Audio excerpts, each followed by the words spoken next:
लगभग 8 घंटे श्रम कर रहे हैं, चाहे वो रसोईया हो, पोषण सखी हो, जल सहिया हो, सेविका हो, सहायिका हो, स्वास्थ्य सहिया हो, वो श्रम कर रही है। तो जाहिर सी बात है अगर किसी का झाड़ू लगाता है उसको 20,000 मिलता है, और हम लोग 250 बच्चा 300 बच्चा भोजन बनाते हैं, जल जाएंगे मर जाएंगे, बीमा हम लोग के कुछ ना रहेगा, कहाँ मिलेगा, कुछ नहीं मिलेगा, फोकट के हम लोग खट रहे हैं। तो मांग करेंगे तभी तो हम लोग खाएंगे, छोटा छोटा बाल बच्चा हम लोग कहाँ जरूर हम लोग 90,000 के वो हम लोग के साथ देंगे, हम लोग के वेतन बढ़ाएंगे, तो आप गति नहीं दे सकते हैं। जयराम जी, रसोईया संयोजिका के लोग जो है वहाँ विधानसभा के बाहर आंदोलनरत हैं। वो लोग कह रहे हैं कि 2000 के लिए हमें आंदोलन करना पड़ रहा है और मैया सम्मान योजना जो घर बैठे बैठे। तो गलत तो नहीं कह रहे हैं, सही बात है। मान के चलिए मैया सम्मान योजना एक तरह से ये उपहार है, एक तरह से ये पुरस्कार है, तो उनका कहना ठीक है।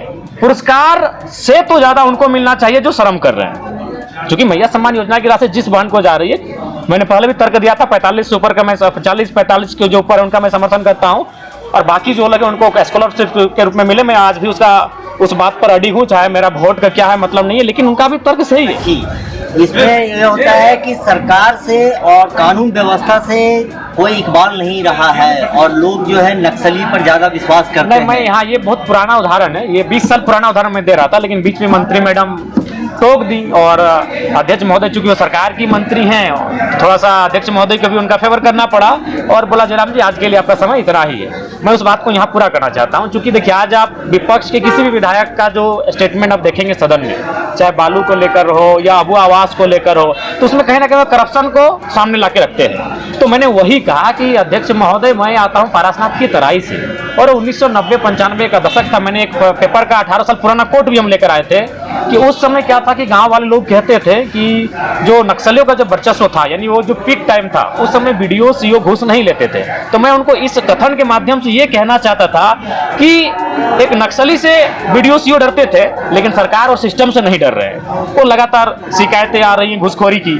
और दूसरा इस कथन से हम यह भी कहना चाहते थे कि जब ये राज्य आदिवासियों का है, जंगल आदिवासियों का, पहाड़ आदिवासियों का, मुख्यमंत्री आदिवासी, राष्ट्रपति आदिवासी, और उसी राज्य में जो अभी वर्तमान में गृह विभाग का डाटा है जिसमें 72 या 73 नक्सलियों की सूची है, जिसका राज्यपाल महोदय ने अभिभाषण में जिक्र किया, सदन में एक वरिष्ठ विधायक ने भी उस विषय को जिक्र किया। तो मैंने वही कहा जब ये राज्य आदिवासियों का, जल जमीन जंगल आदिवासियों का, और 70 में 50 से ज्यादा आदिवासी नक्सली क्यों, किन कारणों से एक भोला वाला आदिवासी नक्सली गतिविधियों की ओर अग्रसर हुआ, उन कारणों को जांचिए, उन कारणों को जानिए। और मैं भी चाहता हूं कि नक्सली असंवैधानिक है, वो गलत रास्ते में है, उन्हें उस रास्ते से ना जाने दिया जाए। और मेरे कहने का अर्थ यही था कि हथियारों से नहीं, विचारों से आप रोकें। मैं तो यहां तक कहता हूं कि आज अभी आप अगर नक्सली और पुलिस के मुठभेड़ को देखिएगा, जो मुठभेड़ में शामिल होते हैं पुलिस की तरफ से जो शहादत देते हैं, वो भी कहीं ना कहीं 3rd और 4th ग्रेड की नौकरी करने वाले सिपाही वर्ग के लोग होते हैं। आप जब ज्यादा अध्ययन कीजिएगा तो आपको कभी कभी ऐसा वाक्य सामने आएगा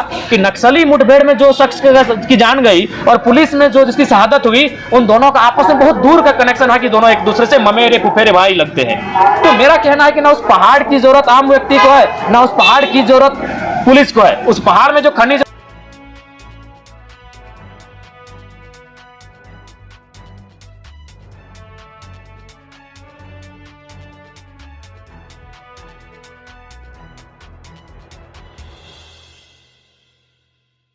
कि ऐसी स्थिति का कारण यही कि जो भी सरकारी पदाधिकारी हैं उन्हें अपनी जो सैलरी है उसे आत्मसंतुष्टि करनी चाहिए।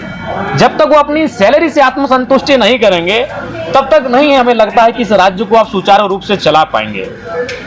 ये कोयले का अवैध जो अवैध कोयला की कालाबाजारी हो रही है, उसमें क्या कमी आई है सरकार से या और बढ़ा है आपने? नहीं, देखिए हमारे खिलाफ ख्याल से बढ़ा है, क्योंकि देखिए एनडीए की गवर्नमेंट में क्या होता था कि ऐसा नहीं कोयला का कार्य नहीं होता था, लेकिन उसमें क्या होता था कि जो टॉप लोग लेवल के नेता होते थे वे लोग करते थे। लेकिन वर्तमान की सरकार ने किया कि उनका पार्टी के प्रखंड अध्यक्ष भी उस सिंडिकेट में पूरे धड़ल्ले से शामिल है। आप चाहें तो जाके सर्वे कर लें, जो सत्ता पक्ष के पार्टी के प्रखंड अध्यक्ष नेता हैं, आप उनका 5 साल पहले की आर्थिक स्थिति और आज की आर्थिक स्थिति जो है उसका तुलनात्मक अध्ययन करें, आप जमीन और आसमान का अंतर पाएंगे। और उसका कारण एक ही है, कोयले की अवैध तस्करी में संलिप्तता।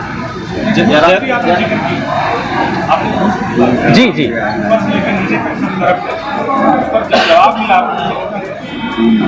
देखिए जवाब, जैसे कि वित्त मंत्री महोदय जवाब दे रहे थे और सदन के एक वरिष्ठ नेता भी हैं, वित्त मंत्री भी हैं और सुलझे हुए इंसान हैं, लेकिन मैं उनके जवाब को उन्हीं के क्षेत्र में ले जाता हूं। वो पलामू क्षेत्र से आते हैं, पलामू प्रमंडल से, और हमें लगता है कल के ही अखबार में मैंने पढ़ा कि एक डीएसपी को बालू जो अवैध तस्करी करते हैं, अवैध कार्य करते हैं, उन्होंने डीएसपी को घायल कर दिया।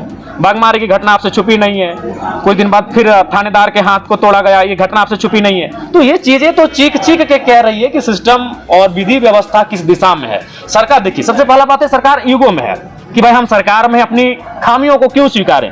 मेरा कहना है वही सरकार बेहतर होती है जो अपनी गलतियों को स्वीकारे कि हाँ ये गलतियां हम में हुई है। ठीक है, आप सदन में मत स्वीकारिए।